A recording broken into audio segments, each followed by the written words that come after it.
ऐसा है कि इंग्लिश नहीं समझ में आएगा वाला कुछ? अच्छा देखिए क्या ओके। हाँ तो बालाजी ने जो शुरू में बातें रखा, he spoke about today is after all Raksha Bandhan and Rakhi festival, where it's supposed to be the festival of expressing love and affection among siblings, among brothers and sisters, but also there's a certain ideology of protection attached to it, and Balaji talked about that. So I thought that I would start by trying to unpack some of the ways in which gender is approached in even the issue, even when it is talked about. I think that women are talked about a lot more now in our media, even in our politics. But the framework through which it's approached is more one of protection. यानी महिलाओं के बारे में बात तो ज़्यादा हो रही है, लेकिन वो एक तरह से सुरक्षा की नज़र से सुरक्षा के फ्रेमवर्क में ही बातें हो रही हैं। तो इससे क्या repercussions हैं?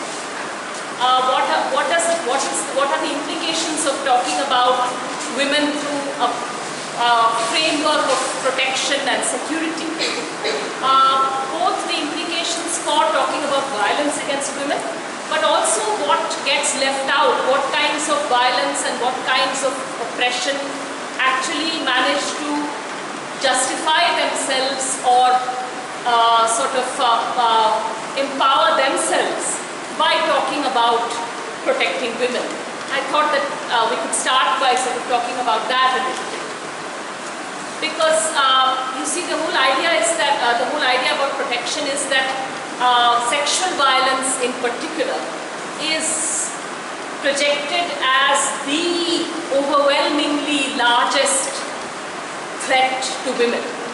तो महिलाओं की सुरक्षा का मतलब है, महिलाओं को सिक्योरिटी का मतलब है बलात्कार से बचाना, protecting a woman from rape, and by rape is meant stranger rape, यानी कि सड़क पर अनजान व्यक्ति द्वारा कोई यौन हिंसा, इससे महिलाओं को बचाना. You have to protect women from the unknown stranger. So the problem with that framework right then and there is that even if you're talking about sexual violence, you are forgetting the fact you're able to displace, through this framework, you're able to displace the fact that much of sexual violence all over the world, not just in India, happens by persons who are known and trusted. So the perpetrators, the accused, tend to be people who are trusted, who are known. This goes for violence against children as well as violence against women, right? So the minute you talk about security in terms of keeping women secure from the violence they might face in the public sphere from strangers, you are immediately able to displace the entire discussion from where it really tends to happen. So that means that every time you have a public discussion, I can tell you a recent example of this also. You know, when he mentioned the 16 December thing and all of that, and that was one time when you had a lot of the media, some of it of course indulging in dreadful kinds of calls for castration and death penalty and so on. But even if you set aside those, even if you look at the saner channels, which were actually talking about, all right, well, let's give a platform to the women's groups, let's listen to what are the things they are recommending. So I can tell you one of the things that happened at that time was that one of the channels, I won't count them among the saner ones, as JNU well knows, I was on a Times Now discussion. That was only the second time I'd ever been there. And the entire discussion, you had people, I don't remember all the panelists, but you had 3 women panelists who were all against the death penalty. And you had an array of male panelists who were all saying that the death penalty is the answer.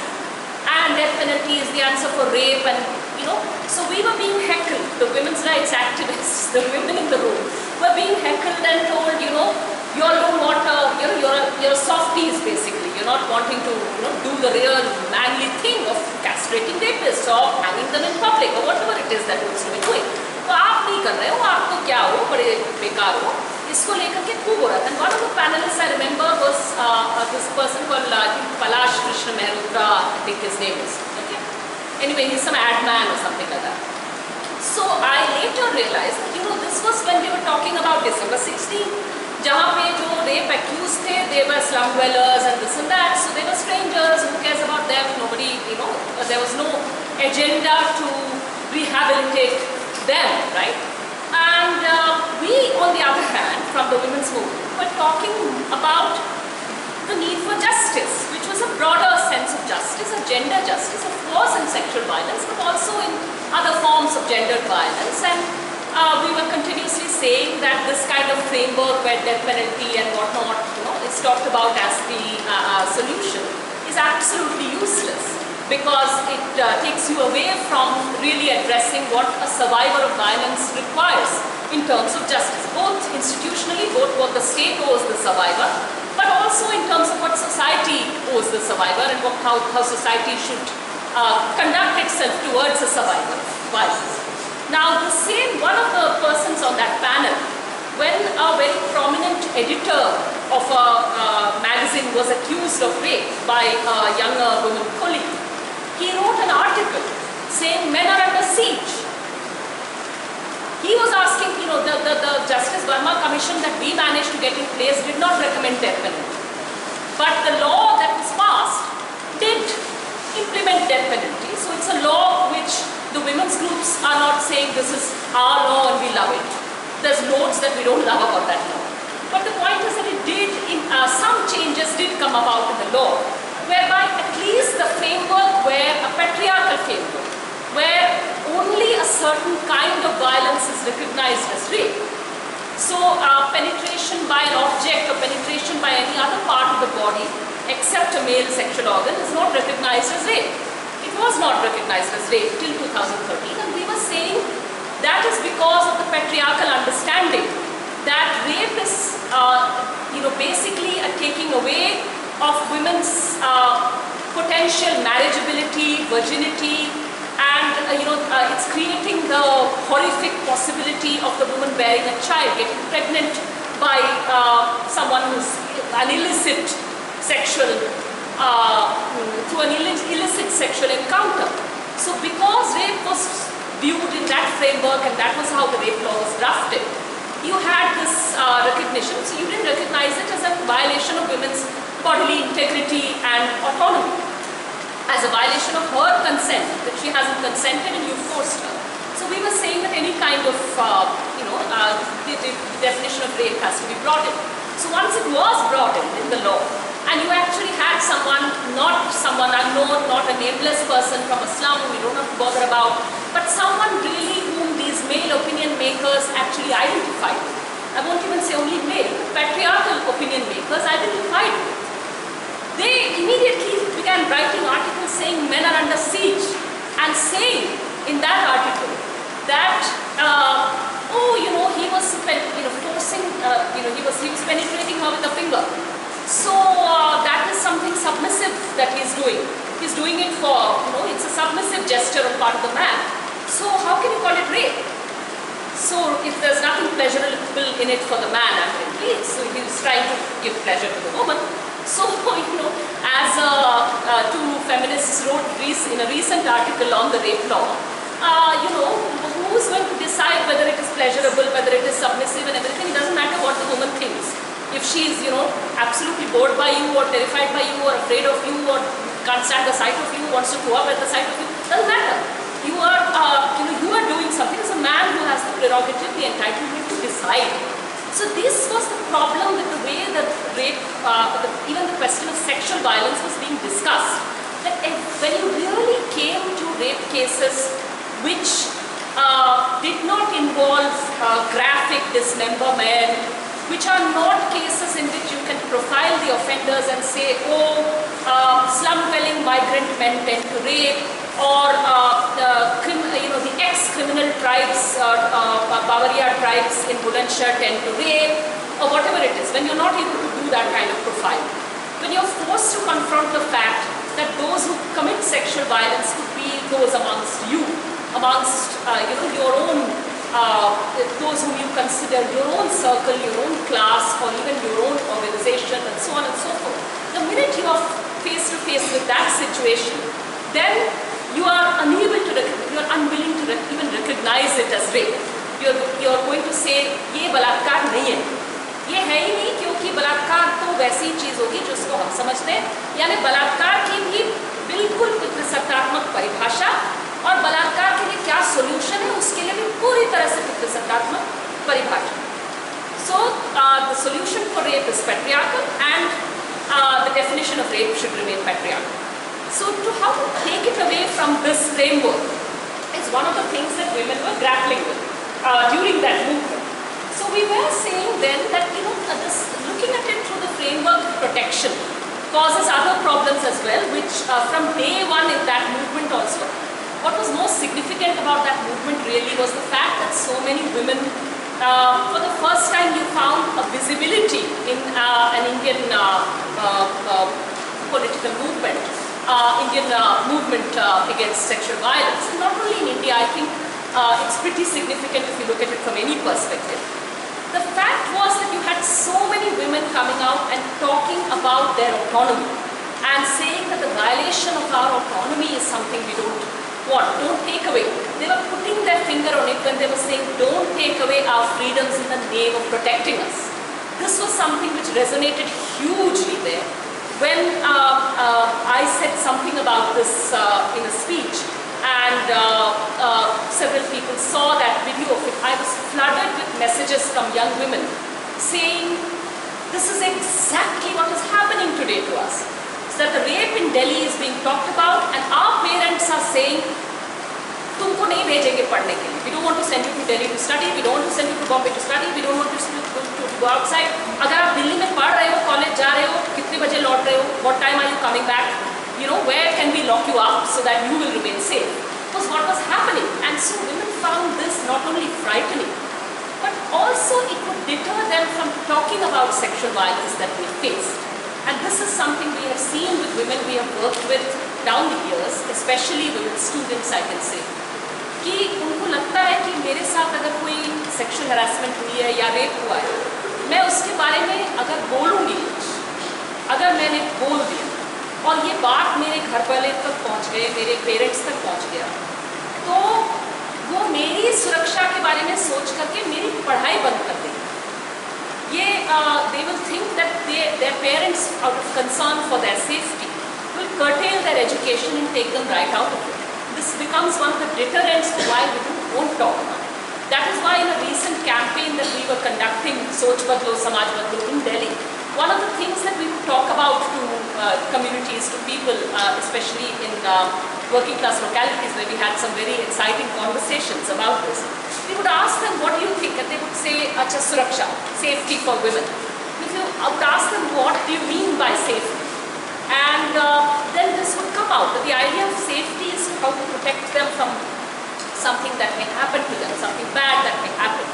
But when you point out that in fact, the fact that you are so willing and so ready and so quick to take away their freedoms the minute you out of the fear of sexual violence, that is going to in fact make your daughter or actually even more insecure.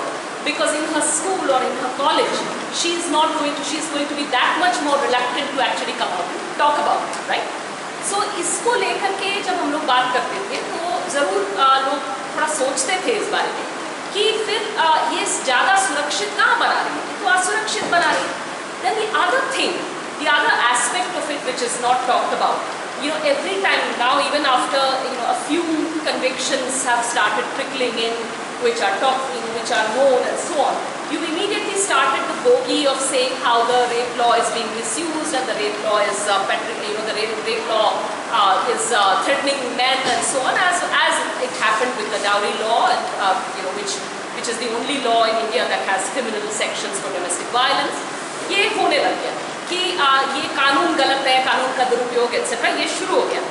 But the funny fact is that the real way in which the rape law is misused is something that is not talked about. about which there is a nearly complete silence, apart from a few really good journalists who have very few, I mean I can count them on, it would be less than 5 I would say, who would have actually talked about this or investigated it. There's no one talking about it very much except in the news movement. That is the statistics of rape. You know, nowadays I've become very careful कि जब मैं rape statistics numbers के बारे में बोलती हूँ, I never go by the numbers that are quoted in the NCRB data or whatever data is available. Because based on that data, it's very quick, it's very easy. You take a calculator, you do it on your phone or whatever, and you say, okay, so many rape complaints, which means so many rapes an hour, this, that. And I am wary of doing that. Because I say that the actual numbers, we don't know, it would be much higher, because rape is very underreported. But in the cases that are reported, there is a disproportionate number of cases of consensual sexual activity that are branded as rape by who? By the girl's parents. So you have the girl's parents saying that this is rape because the guy, you know, what is rape? Rape is, let's remember, rape is illicit sexual activity with somebody whom I don't want him to impregnate my daughter or take away her virginity or marry her because it will pollute my caste structure, whatever it is. इन सभी वजहों से बलात्कार क्या है? तो बलात्कार तुरंत कह देते हैं कि अगर लड़की प्यार करके शादी करने के लिए भाग गई या किसी के साथ रहने के लिए भाग गई तो तुरंत उसमें रेप की कंप्लेंट फाइल करना ये बिल्कुल कॉमन बात है. दिल्ली का एक study which a journalist from the Hindu did, Rukmini S, you can look for her articles on that study online.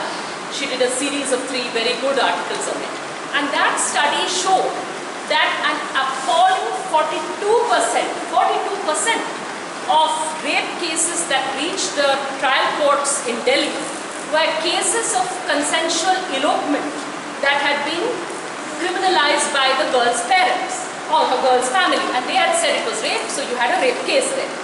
If you read Pratiksha Bakshi's book on rape trials in Gujarat, then she discusses one case in which a couple, a married couple, actually spent time in jail because not only was the man booked for kidnapping and rape, but the woman was also booked for colluding in her own kidnapping and rape.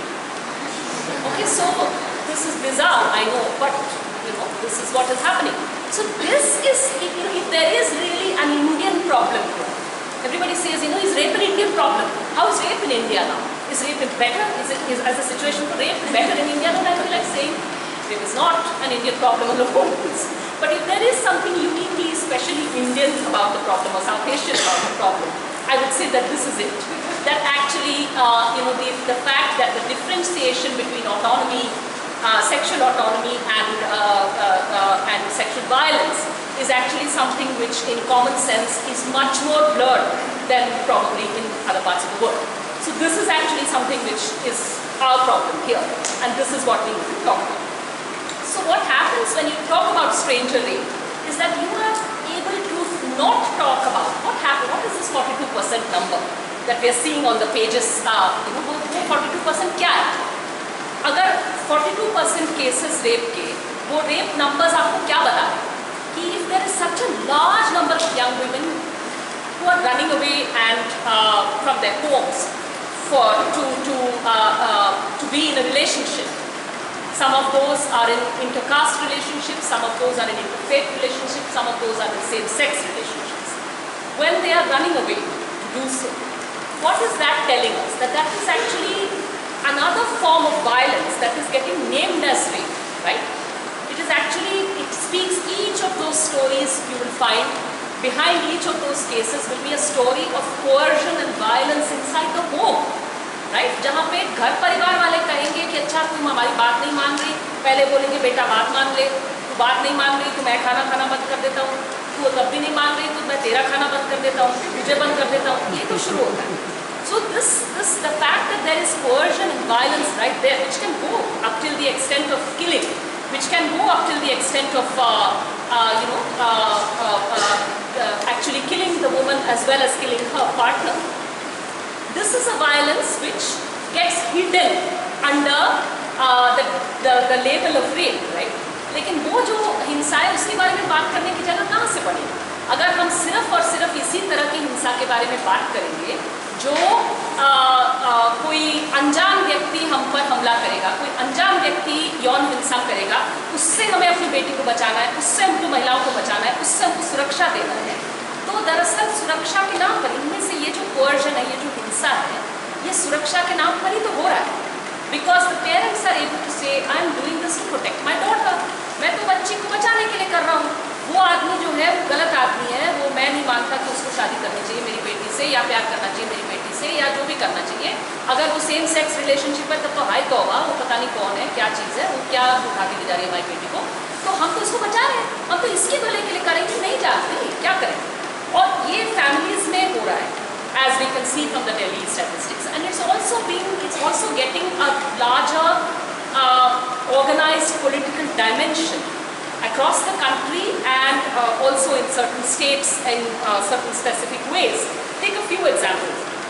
If you look at the Cobra Post expose of called Operation Juliet, where they did this sting operation of the Sangh Parivar groups, the RSS groups that are conducting campaigns against love jihad, then they found that in a series of cases, consensual relationships are being branded as love jihad because they're interfaith relationships. A Hindu girl is in love with a Muslim boy, so it would be called love jihad. And I can tell you this from my own experience, that a Hindu girl marrying a Muslim man, even in Delhi, a Hindu woman marrying a Muslim man, even in a Delhi court, they file the application under the Special Marriages Act, and the same night the woman's father gets a phone call saying, do you know that your daughter is marrying a Muslim man? Right? This has happened even in my own knowledge.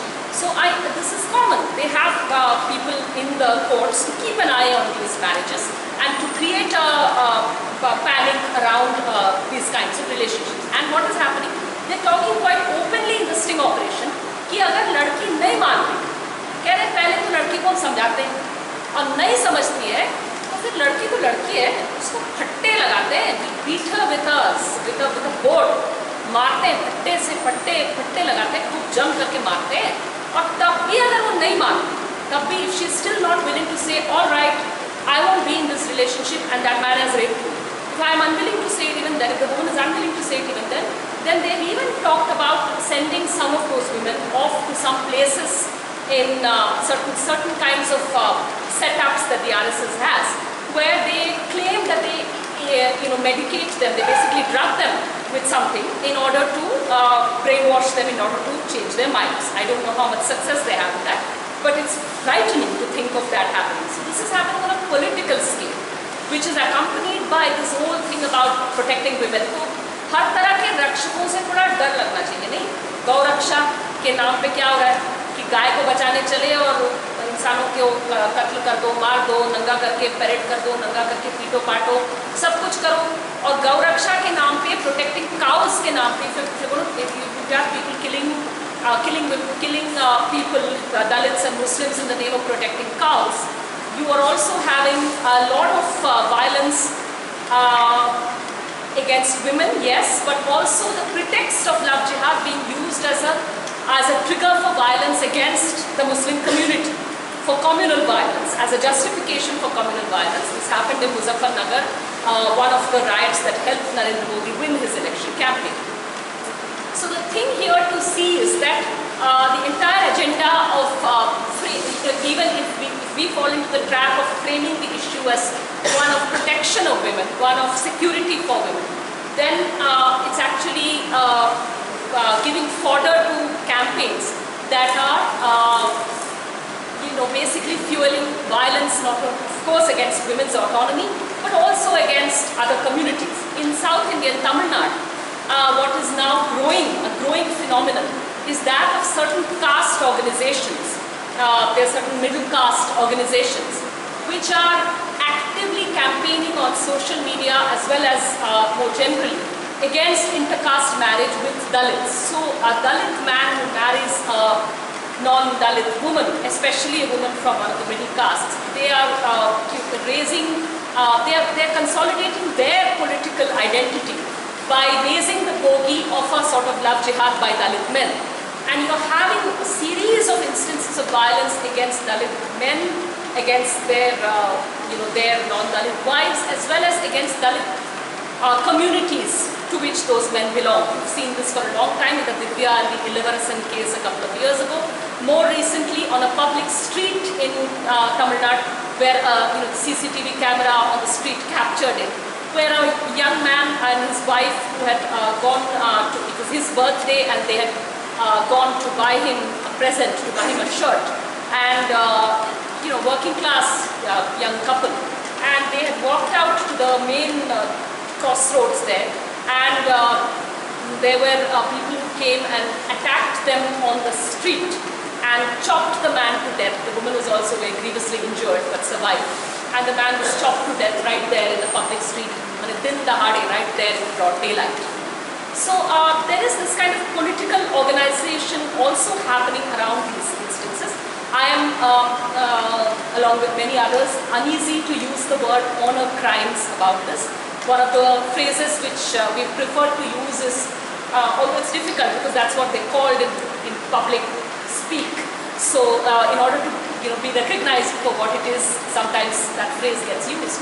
But I would say that we should recognize it actually as family custodial killings, and that families are in the custody of the family. The woman is subjected to violence, and it is to regain the custody of the woman and say that we will decide who she will marry, who she will not marry. It is to reassert that custody, that the other violence also happens against men whom you don't want to marry your daughter. So if some of this is happening, I think we also have to recognize that isko badlenge kaise, how to challenge it. Because if you think it's one of the ways in which it's more, as I said, there's more conversation around this now in the media and so on. And in India, the tendency is to talk about this in terms of mindset or in terms of culture. And I would say that even when violence in India is talked about outside, then also there is a tendency to think about this in terms of culture. And I think that we need to problematize this a little bit, because those who inflict that violence are also quite happy to talk about it in terms of culture. तो उस हिंसा को सही ठहराने के लिए जो rapist है वो भी कहेगा कि भाई उसने हमारे कल्चर की बातें नहीं मानी, इसलिए मैंने रेप किया. That's his explanation for the rape, to say that, well, why was she out at night, why was she out with a guy, that's why I raped her. Or other forms of violence, of course, जो ये custodial violence है, family custodial violence है, उसको भी लेकर के Indian culture की बातें. Intercaste marriages पर जो हमला है, the organizations I was talking about in Tamil Nadu have given open statements saying that why did Dalit men cross the Lakshman Rekha? If Dalit men had stayed within their boundaries, the boundaries that are set by our culture, then they would not have been killed. It's very unfortunate he was killed, but who told him to cross the line? It's exactly in the way in which it's said about women, who told her to cross the line, she would not be raped otherwise, right? So if that is happening, we need to think about, should we define it only in terms of culture, the problem at the level of mindset, or should we think about what are the structures that are actually enabling this? And I think that, just to give you a couple of examples of why our state, our society, and even family should be looked at not in terms of as a cultural site alone, a private cultural site, where what can we do? After all, that's culture. It will take centuries to change, etc. But instead to look at the family, at how the family and the state are actually working in tandem. तो परिवार की संस्था और राज्य की संस्था. When Engels wrote about it, and this is something which I find that even Marxists need a reminder of this sometimes, because to remind that Engels didn't just talk about the state, he talked about the family, state and private property in the same breath. So you will have to start looking at the family also, how it is working in tandem with the state, and how the structures of social reproduction are working, how are these structures required to mention briefly. But the example of the Tamil Nadu factories, for instance, is an important one. It's not just about sexual violence there, by the way. It is about how, and it's very familiar to anyone, any woman who's lived in a hostel. I'm sure there are several who've come to JNU for the first time to live in a hostel. JNU hostels are a little bit different from that. But I would say if you look at anybody who's lived lived in a school hostel or a college hostel, women are extremely familiar with this. That the kind of rules that are imposed on women in hostels, right, on women students, कि आपको timings अलग होंगे, बाहर नहीं निकलना है, तो men's hostels timings will be different. There's a wonderful movement against that in Delhi University, the Pinjra Code movement, which is saying, basically break these barriers. I think that, but to look at it, you have that movement among students, but it's important to recognize, and I find the need to remind this even to people who think that a movement like Pinjra Code or even the Bake Off Azadi slogan in Delhi in 2016, people look at those slogans and think, oh right, urban women, it's an elite issue. I've been asked this question even by certain leading feminist scholars who've asked me this, repeatedly trying to get it out of me to say, well, say it's elite too. And I said, I don't think so. I don't think of these issues as being only the issues of a certain section of society. I don't think so at all. I don't agree. So I can't say to fit a script. I can't. And one of the things I thought of and I've talked about is that when you look at the way in which there are in the Tamil Nadu factories, garment factories, even in Karnataka, some places, you have women from rural areas being very young women being brought for a certain time period. Say 18-year-old women who will work till they are 21, 22, 23, not more than that. So you bring them for that period and you are recruiting them in large numbers to work in the factory, and you don't want them to work there after that. So you want them to work for that period. So one of the ways in which this work was achieved, this labor was achieved, was by calling it the Sumangali scheme. Now that name has become a little embarrassing, so they've gotten away from it. Sumangali in Tamil is a word for the auspicious married woman. So somebody who is a Sumangali is someone who is married, who wears the Kali, the Mangal Sutra. She's a married woman. She has the marks of being married. She is auspicious, as opposed to the Amangali who is unmarried or who is inauspicious, right? So the Sumangali scheme of recruiting young women was called the Sumangali scheme, which meant that you will work there for 3 years. We don't pay you a monthly salary or a fixed salary. We will pay you a lump sum amount at the end of the 3 years that you will work there. That will be your dowry. So families were told that their women are earning their dowry. It's great. They would be working in your fields, and then you would get them married, and you would have to put together a dowry. Now, instead of working in the fields, many of them were Dalit women, a very large number of them were Dalit women. So instead of working there, let them work in the factory with us for 3 years, and don't worry. Are you worried that if they go away from your family custody, then they might fall in love with the wrong guy, they might, start having a relationship and, do whatever, go out of your control? Don't worry. We'll do all that policing for you. We are going to keep them in a hostel, and they will not be allowed to have any mobile phone, they will not be allowed to speak to anybody, they will be allowed to make one weekly phone call home so that you can check on their well-being. But don't worry, we will have a warden there who will ensure that they're not talking to anybody, they're not anything. So this is actually, and this part of it, the Sumangali name is gone, but all this structure of policing the women workers in that factory are still in place. And why are they doing it? If you ask them why you're doing it, the studies on this, invariably the answer is that this is Tamil culture, and families won't allow the women to work with us without, Tamil culture, kya kare? Now my point is that this is very ingenious, it's an ingenious way of putting it, right? It's a way of saying what to do, family culture, Tamil culture, what can I do? I am neutral, I am capital, I am here in a completely neutral capacity, and I take what I get, and this is the culture I'm getting, that's how I get labor. That's not how it works, right? Think of it when it comes to education also. People do want women to work, people do want women to study. That is a need, that's a felt need now. The point is, if your structures of education or work, the workplace or the place of education is not going to mirror, the custodial structures of the home and even tighten them beyond the home. Because inside the home there is still more space, right, for rebellion, because it's not that well organized.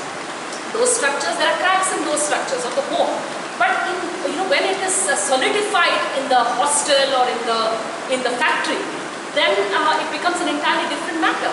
And what you are doing it for then, in the name of culture, is to prevent women from, of course, from exercising their sexual autonomy, but equally so from exercising their political autonomy. And that goes for women students and it goes for women in factories. Because वो उस mobile phone का करेगी क्या?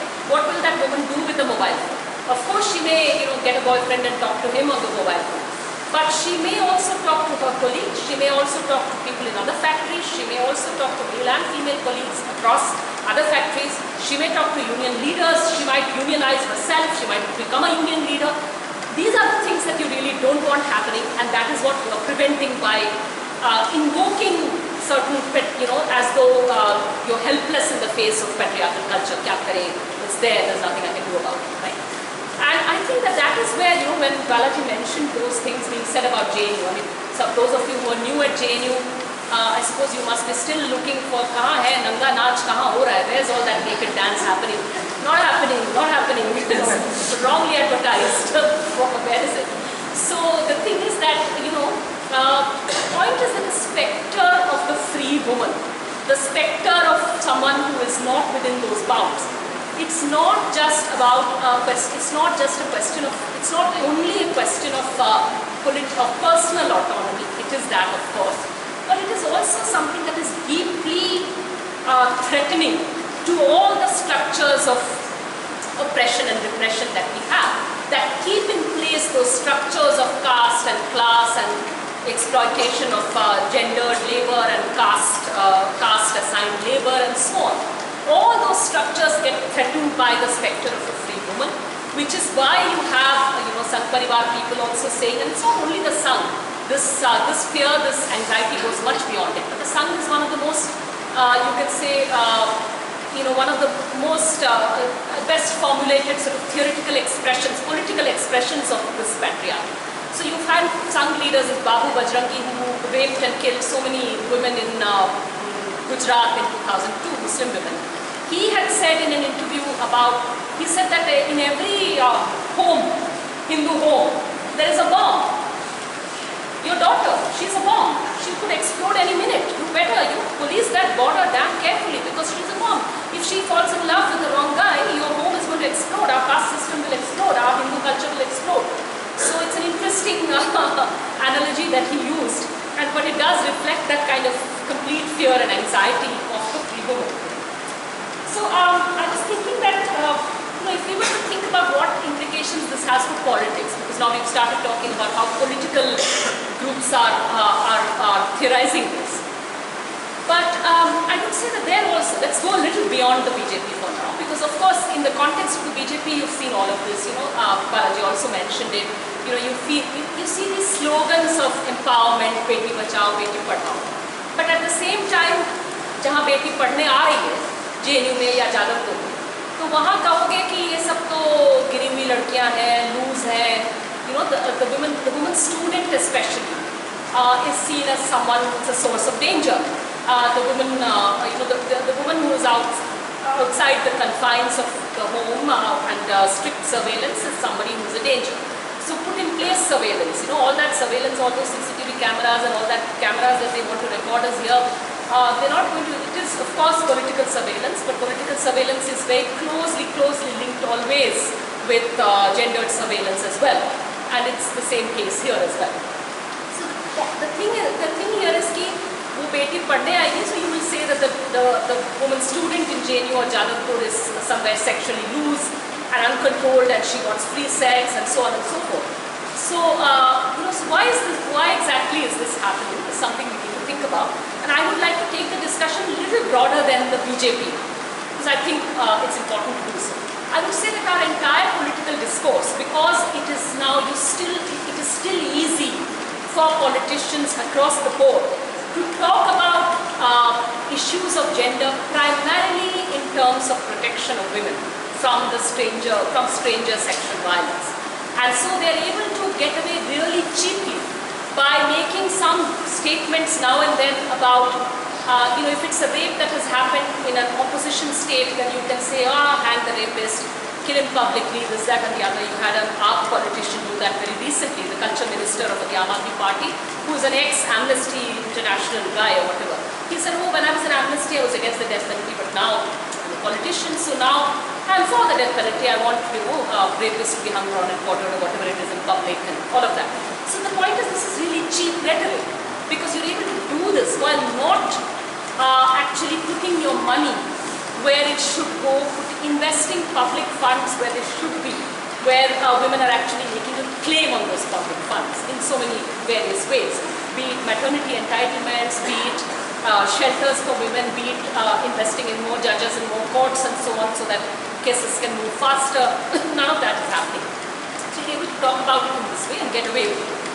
And the other thing that is happening is, and if it happens in your own state, then from Mamta Banerjee to Azam Khan, everybody can say something, some variant of Shahjano Ghatna, right? So it's a cooked up thing.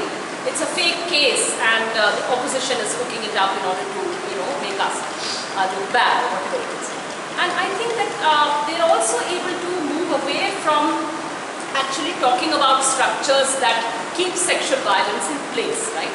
So one of the examples of that, which I thought I would talk about today, is that if you look at how talking about protecting women, they also talk about protecting the country, which is seen as a woman. So you say Bharat Mata ko bachana, and of course the BJP is actually beating up people for not saying Bharat Mata ki jai. It isn't only the BJP. The point is that the country the nation as a woman whom we respect, you protect and avenge. You protect her and you avenge her in wars or in certain forms of violence and so on.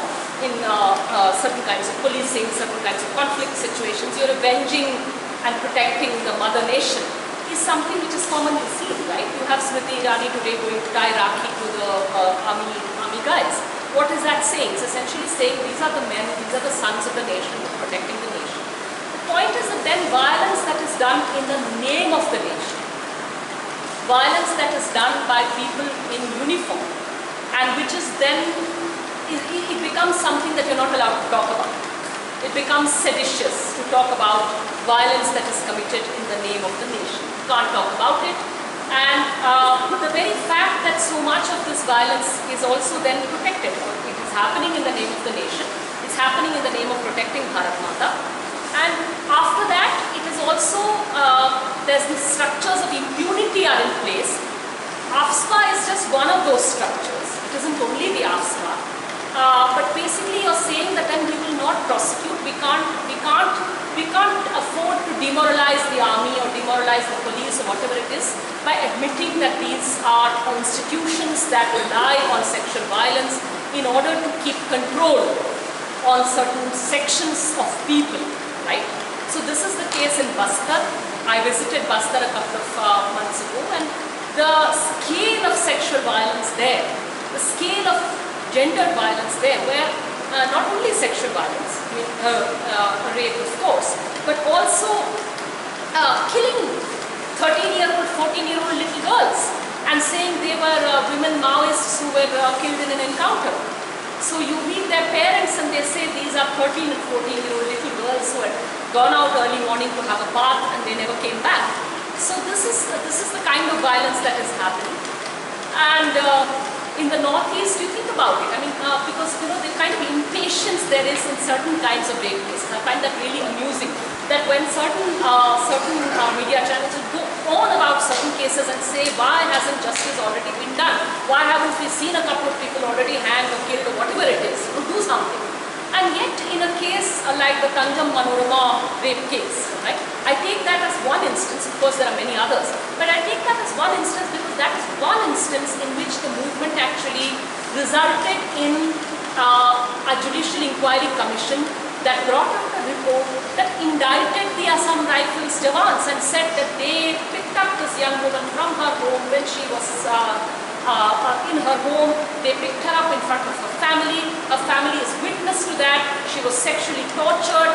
She was very brutally tortured, and then she was killed. And then to get rid of the evidence of having gang raped her, bullets were pumped into her private parts as well.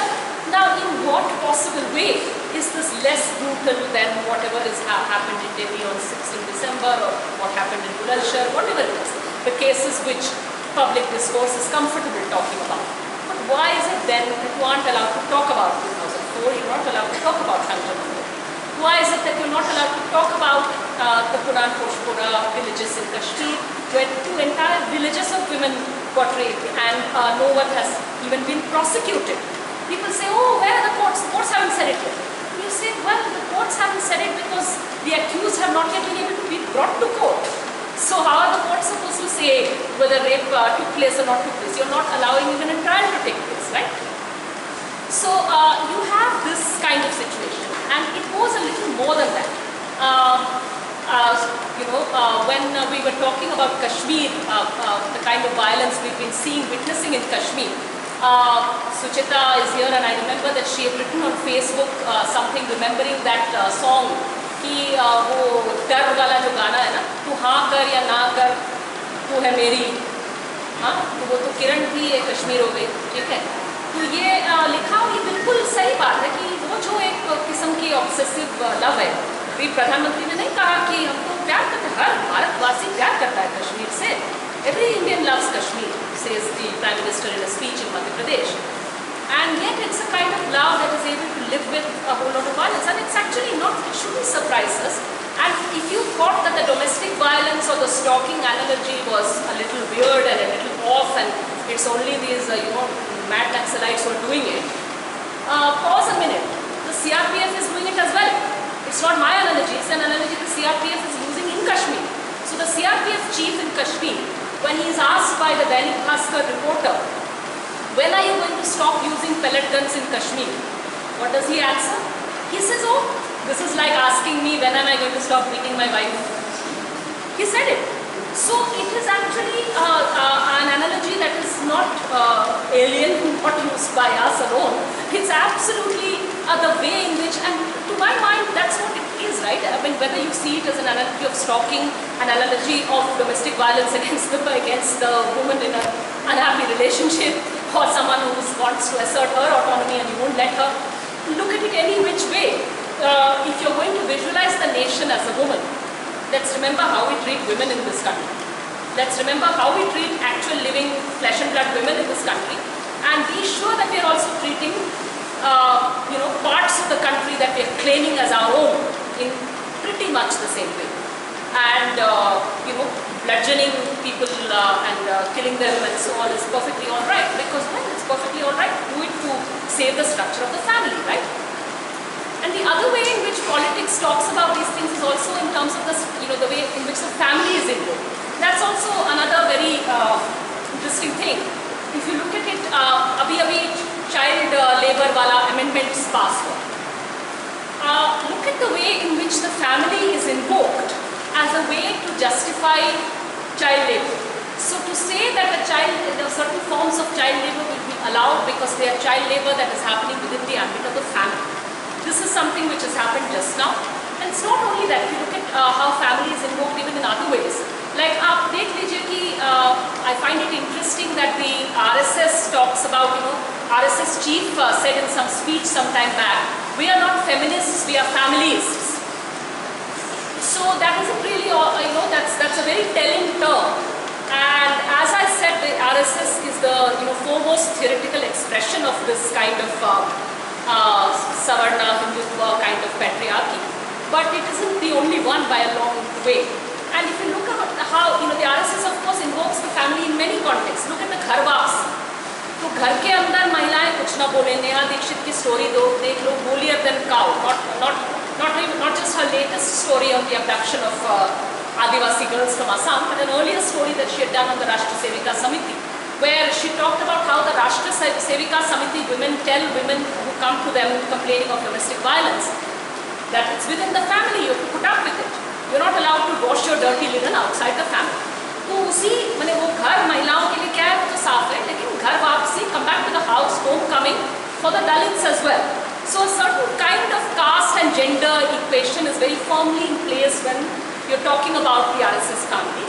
And if you look at the BJP manifesto for 2014 elections, you'll find it online, you can look at it. It talks also about the industry family. So it says that we want workers and industrialists to resolve things within the industry family. which means that if the industry and the workplace is a family, तो उसके अंदर तो union क्या बनेगी, उसके अंदर sexual harassment eight workplace act क्या लागू होगा, फैमिली के अंदर तो फैमिली है ना, उसके अंदर ये सब नहीं लागू होना चाहिए, तो ये तो बाहर रहेगा फैमिली के. Now, how do we take this on? How do we challenge this? And I think that the real challenge here is how to develop a political idiom that is actually able to take this on. And for that, I think that we also need to do things that are not very simple and not easily, not packaged and available very quickly. Let me give you one instance. When the state also, you have to be very suspicious when the state talks about empowering or uplifting women, because women's empowerment and women's liberation is not going to happen via the state. You can make claims on the state. You must make claims on the state and on the state's funds, because those are public funds. You can make claims on the state, you make demands on the state, but you have to know that liberation is not going to come through something the state has done. And one of the examples that struck me is look at how the French state, for instance. Let's take the example away from India for a minute. I'll come back to India with the next example. If you look at how France is approaching the question of women's equality. Now, France has declared some years back a ban on the burqa. And recently, in an even more absurd step, Muslim women who were going to the beach and having a good time, wearing what the media was calling a burqini, but basically it was a covered dress. It was a fully covered swimsuit, basically. It's a swimsuit that covers the body. And they said, no, you can't do that. You will be fined if you come to the beach wearing that dress. If you have to come to the beach, you have to wear a swimsuit or wear a bikini of the kind which other women are wearing. Now, discussing this on social media, I'm struck by the large number of people. Of course, you have the Islamophobic vision which says that, oh, they could hide a gun or whatever it is in a bikini, which is like ridiculous. I said, so what are you going to say when my grandmother went to Australia and was asked to go to the beach? The first day she went to the beach, she went in her 9-yard sari, and she thought, okay, I can go in that. Huh? So what are you going to say? Oh, she must be hiding a gun under that sari. She can't go and have fun on the beach because of what she has grown up wearing. So in what way is that possibly empowering? And it's terribly Islamophobic. There's also something else there. You find a lot of people saying, but the burqa is something that is oppressive. And I said that, look, anything that is imposed is oppressive, true. But the point is that especially when you're talking about clothes, dress, a lot of things, I think that the things are much more complicated. Much of what we wear, much of what we do, none of us can say we are holier than thou, we're completely free from patriarchal pressures in what we wear. So much of what we wear could be, to some extent, defined by patriarchal compulsions or patriarchal pressures. None of us can be absolutely sure कि नहीं भाई हम जो भी पहन रहे हैं, जैसे कपड़े पहन रहे हैं, दुपट्टा लगा रही हूँ या लिपस्टिक पहन रही हूँ या कुछ कर रही हूँ, तो मैं पसंद से कर रही हूँ, अच्छा लग रहा है, रंग इसलिए पहना, या कहीं ना कहीं मेरे अंदर है कि ऐसे कपड़े पहनने चाहिए इस ओकेजन के लिए या इस चीज़ के लिए, क्योंकि it's expected, society aspects me. I really don't get it. Why a bikini, the expectation of a bikini on the beach is not patriarchal and the expectation of a bikini on the beach is patriarchal. It's ridiculous. And the best person to have articulated this, a lovely articulation of this, is actually the Iranian-born cartoonist Marjan Satrapi, who now lives in France. When she was 14, she escaped from Iran and she went to live in France. So she's written these wonderful cartoon autobiographies which are wonderful. And she's written other stuff also about her her home in Iran and so on, which are great. But when she was asked about the burqa ban in France some years ago, she said, look, I know that if you tell a teenage girl that something is banned and she's not supposed to do it, that's precisely the thing she's going to want to do. So, to my mind, it's absolutely ridiculous, even if you don't want women wearing burqas, to tell women that the burqa has been banned, and you tell teenage girls the burqa has been banned is a way of saying, all right, they're going to do it all over. And she also said that, look, you have to understand that women whose mothers were not wearing it, but the younger generation today is wearing it, is not only because there is some kind of diktat or Islamophobic diktat, that could be part of it, but it's also because living in France, in the country where they've come from, the mother might have given it up. But in this country, it's a way of asserting your identity, especially in the face of Islamophobia. It's a way of asserting your identity. So I don't think, when we work among women in India, is it possible for me to say when I work among Hindu women that as a mark of your feminism, you have to give up the sindoor? You haven't given up your sindoor, oh, you can't be a member of our organization. Can we do that? It's absolutely ridiculous. You can't do that. Of course, the sindoor has all sorts of patriarchal implications. At the end of the day, it is a woman's decision what she does. I have seen women in the Wazirpur industrial area coming out for rallies for the first time, trying to manage so that their head is covered because they're walking in public, alright? After some time, after several times of those rallies, you find that then the consideration has become that I want to hold up a placard. And if I'm holding up a placard, I can't possibly be bothered about whether my head is covered or not. So at some point, I've forgotten about it. At some point, I've started giving speeches and I've stopped bothering about it. If it happens that way, it's another thing. But if some woman feels it is part of her assertion of her identity, because for instance, I attended a conference of Muslim women some months back in Delhi, very, very inspiring conference of Muslim women fighting patriarchy within their community as well as more generally in India. And one of the things a young woman said there was very interesting. She said, I can live my life, I can tell myself that I am dressing and living as though I am not Muslim, right? I can say I don't believe in Islam, I'm secular, I don't really believe in religion very much. But that doesn't change the fact that I will be seen as Muslim and treated as Muslim by others. And when I realized that, I decided that I might want to assert some of that identity and say that I do belong to this identity, kar lo jo karna, main hu Muslim, ठीक है? ये जो इच्छा है, इसको भी आपको respect करना होगा। मुझे लगता है कि स्टेट आइडिया, स्टेट जो है वो सेक्युलरिज्म ला देगी या विमेंस लिबरेशन ला देगी in the way in which France is approaching it, and increasingly some other parts of Europe are beginning to approach it, is actually extremely dangerous. Now if you look at it in the Indian context also, I'll just take one example and that will be my last, then we can open it up to questions. But look at how sex-selective abortion is. Recently there's been a study by the AIMS that showed that there's a disproportionate sex-selective abortion and female infanticide in South Delhi, which is one of the posher areas of Delhi. South Delhi is one of the worst areas for this kind of thing. Now, in the whole rhetoric around the Beti Bachao rhetoric, what was being implied, I don't mean it only in the Prime Minister's speech, but more generally in where that Beti Bachao slogan came from.